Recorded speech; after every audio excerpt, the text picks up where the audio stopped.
Hello there everybody, this is Alex from Hardcore Guides bringing you my guide for Transformers Devastation on Prime difficulty, and today we're doing Chapter 4, which is entitled Possession, and we're playing with Optimus Prime. So, without further ado, of course, we're going to start off what I do every episode.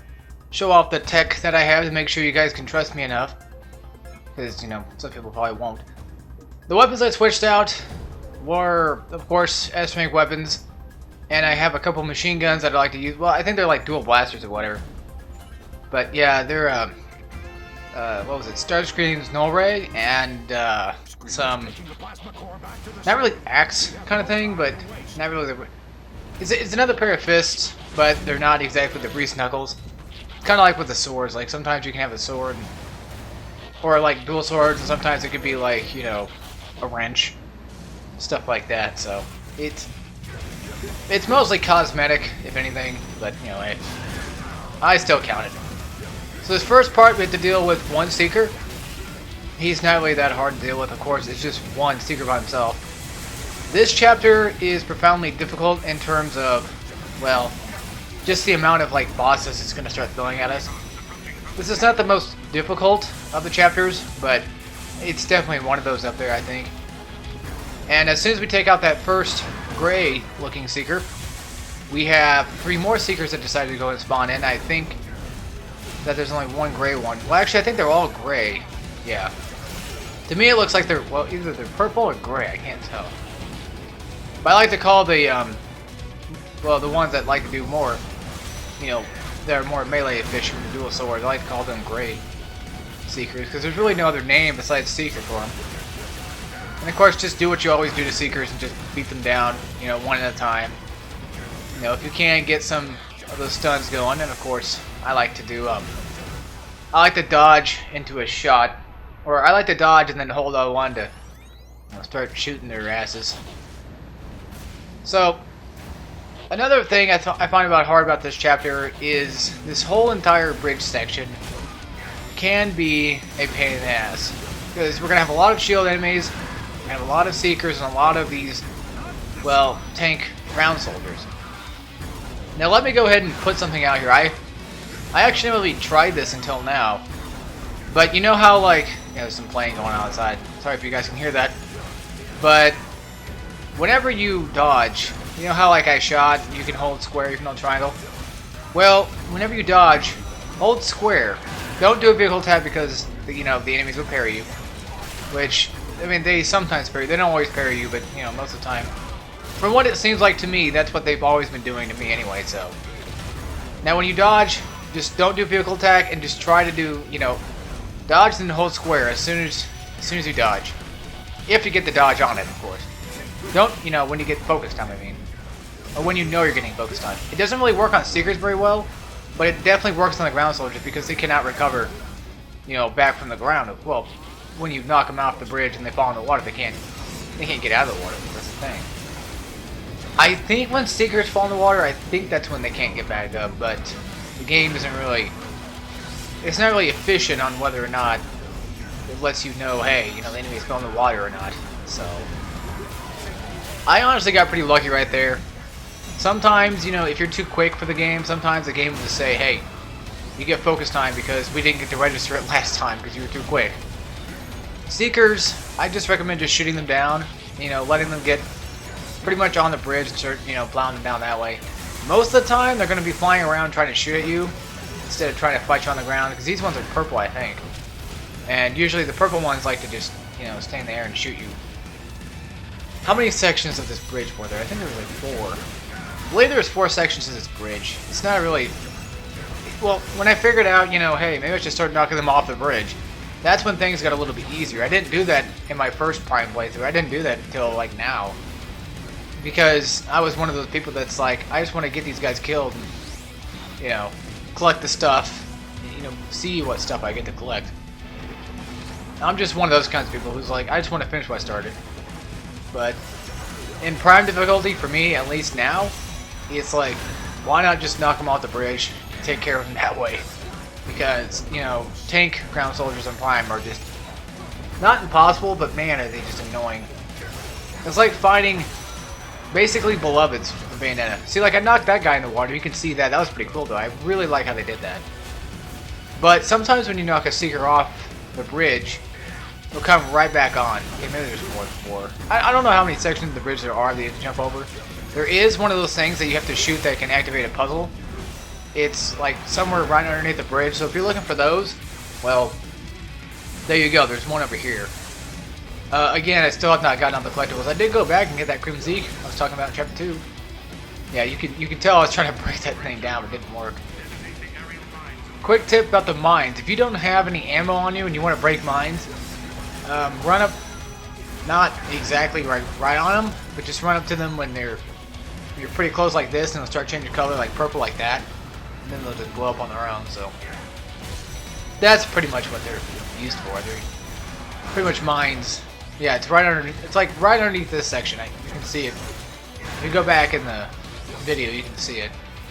Yeah, see, I knocked that guy right off the cliff. Overdrive is a pretty good way, especially Optimus' overdrive. It's a pretty good way to knock him off. Especially like long distance vehicle attacks like this. You know, where you actually subject them into like knocking them into a motion where they're just flying through the air, pretty much. But this is just only one ground soldier on this section right now. He's, well, nothing really to worry about. I actually got pretty lucky right there because he started standing back up because he landed right back on the bridge. And he stood right back up again. And then, fortunately for me, he fell down. Now right here, this is the last section of the bridge. We have to deal with 2 of these big tanky ground soldiers and then a couple of shield soldiers. But that's not all. Once we take out these guys, we have more ground soldiers to take out. So yeah, enjoy this fight while you can, because it's not gonna last. I don't know why I did that. I'm like, I just want to kill this guy off because I know he's gonna be a pain in the ass. So I might as well just do it and get it over with. But as you can see, I'm actually saving up my unique ability, and I'm just gonna go ahead and end it off right there because I don't feel like dealing with more ground soldiers and knocking them off. I recommend saving up your unique attack only when you know what's coming up. Which, if you guys have, actually, no, you guys haven't really. Well, I'm sure most of the people on this that are watching this video probably have played Prime difficulty. You know, maybe I don't know, but maybe majority of people are probably going into this wanting to do Prime difficulty, but they're afraid to see what it's like, or just maybe they just want to know. They don't want to play the game, they just want to see what Prime difficulty is about and see how hard it might be. You know, just in case. Whatever the case may be. Oh crap. I would say. Oh yeah, you guys probably wouldn't know the enemy spawns, but I think the enemy spawns I think are the exact same as Madness difficulty, but they're just faster. I think that's what it is. So this is Motor Master. He's really easy to take out in this first part. See, because right now we have to race him. So later on we have to actually have a real fight. We fight him twice. You don't have to fight him twice. But since I'm playing Optimus Prime and he's super slow, he's the slowest of the Transformers. He has the lowest amount of speed. And Motor Master has, well, what I feel like is just completely cheap amount of speed. As you can see down there in the bottom left, you can see that there will be like a red dot coming up pretty soon. That's Motor Master right there. Even though we take him out, we fight him, you actually get an achievement for doing it too, so a trophy, whatever system you're playing on. I'm playing on PlayStation, so I'm just gonna call them trophies. You guys can figure out the rest from there. Well, whenever you take him out, you actually get a trophy for doing it, so, I mean, if you want those, there you go, there's one for you right there.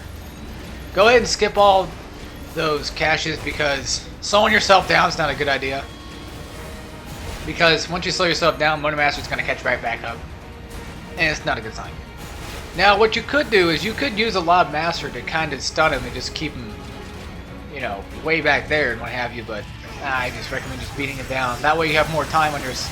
That way you have more time on your hands, and plus, you also can get items from him too, which is nice. So this is his real fight. Again, you don't have to fight him while you're racing him, but I recommend just taking him out as soon as you can. Get him near your wall and just start plowing his ass down, because walls in this game are really really helpful. And as you can see, I'm not really doing that well against walls though. I'm just going for stuns right now. That's pretty much what I'm going for. I'm just going for stunning. Because Motormaster without being stunned is kind of not hard, but it's kind of irritating sometimes.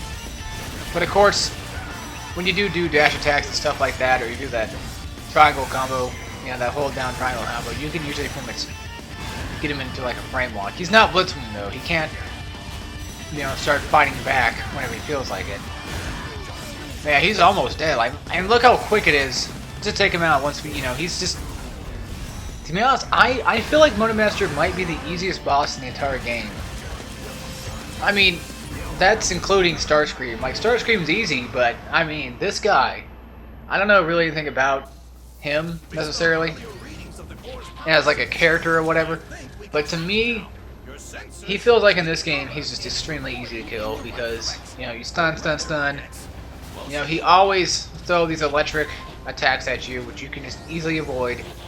You know, he's predictable. That's the thing. He's just extremely predictable. As with, I don't think he even transformed. I don't even know what his transformation is. Oh wait, I should, because well, I was racing him. It's funny how I ran right into that insectoid. I'm like, get out of my way! But yeah, that cache right there is another one of those puzzles we get to deal with. The reason why I said don't deal with him is because you can get him right back here. And pretty much, we've already gone through the city before anyway, so I think when you go to the city on the first chapter and get everything that is open to you, and you come here, I think everything is still open to you. Well, you gotta probably reopen things, but you know what I mean. Everything is pretty much, to me, it's technically, it seems like it's the same thing, so. Oh, goodness. Wheeljack sessions. Oh my god. These are, you only have to do them twice in this whole game. And I know how I was saying like earlier, you know, having that one turret section was super unique, and it was just nice to have one. This game decided to do two with this.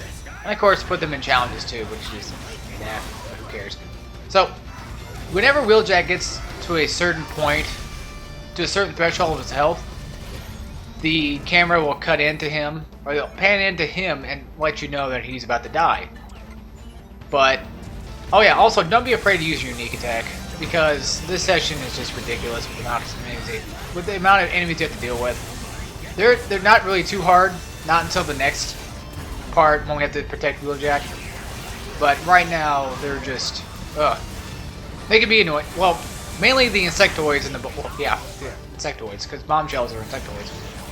The explosive bombshells, those ones are going to start coming up. Yeah, you can shoot them down with, you know, really high-powered weapons, which, the only reason I'm changing weapons is because I'm trying to spice up, you know, the gameplay for you guys. But you guys can use whatever weapons you feel like using. Whatever you feel like, you know, works for you the most. No weapons in this game are better than none. But I recommend having the loudspeaker on, or whatever it's called.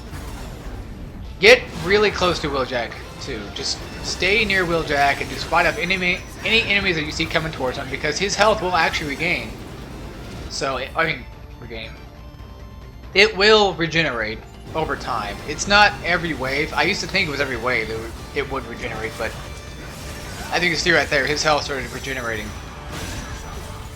The thing is, the enemies don't actually fully kill him off. He gets to a certain point of health where the game just says, okay, restart. You have to restart the checkpoint now.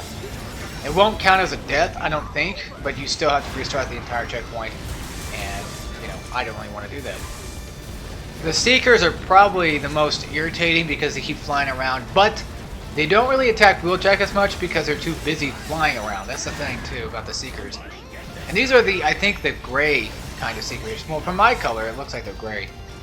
They're black and gray, but to me, I can see, like, on the outside, I always see their swords, and it always looks, and it's gray. So I always assume that they just look gray to me, so I'm just going to call them Gray Seekers. Even though they're probably technically considered more of like a black-colored Seeker. But, you know, who cares? That's why I said about, you know, that's what I was talking about earlier. I really wish we just give, you know, different Seekers different kind of names. You know, just give them colored names too, that's fine with me. You know, or specific, like dual sword Seekers or whatever, you know? That to me just makes sense. Unfortunately, in this game, there's no way to like build up your unique attack with items, so you have to, you know, yeah, you have to build it up on your own. But I took out this first wave because I got so close to, getting Wheeljack, which these things cause a lot of damage. But the good thing is too, they have an AOE. When you blow them up, they'll attack other enemies as well. They'll hit other enemies with their explosion. With their explosion.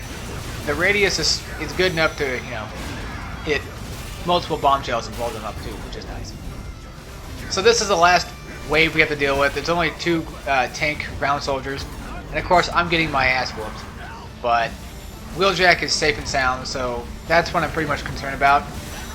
Because if I die, get my auto repair kit to kick in, well, that's one auto repair kit down. If he dies, it's over. If I died in that session, I have to restart the checkpoint, and I'm pretty much still down 1 auto repair kit. So it is a major pain in the ass. But don't worry, it's gonna get worse in the second part. Oh my goodness.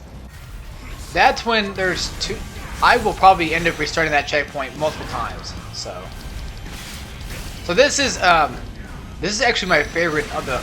Well, this is my favorite track of the entire game. I really love Minosaur's track. It's just a really cool, riveting, guitar slang, drum banging track to me. Minosaur himself as a boss, it's a cool looking boss, but man, it's a pain in the ass. Basically, just do what you do with Devastator, just avoid all his attacks. But this guy has a lot of different unique attacks. And the one thing I noticed about any of the Transformers in general is they actually have a headshot damage deal. Because when you shoot somebody in the head in this game, it actually will do more damage to them than just their regular body. Be careful of that transformation deal when he transforms back into his original 5 or 6 little parts. Because what it basically is just some kind of like evade move where it actually will do damage to you too. The thing I hate most about fighting Devastator and Minosaur is when you go for a unique attack, it initiates a cutscene. It's a pain in the... I don't know if it's... Like, I always... Like, look at this. I'm getting him down to half health. You would think like, oh, cutscene now. No. Unique attack, then cutscene. It's like, what? Well, it doesn't work for like the first... Like, if you attack him, from the get-go, I don't think it does it. But he has to have a certain amount of health, I believe, and you can do a unique attack. So I need to start learning when that cutscene is going to start kicking in, which I actually believe it is at the half health part. But maybe I just got unlucky and just, because it actually, to be honest, it didn't really look like I got him at the exact 50%. So I guess it's fair, but I always know when I do a unique attack, it's like, yep, he's going to do the cutscene thing. It's going to, it's not going to take up most of his damage. I got pretty lucky there, too, because when he sends out those electric balls, you can, of course, get focus time off them. It's pretty good to get focus time off of. But the problem is they chase you down.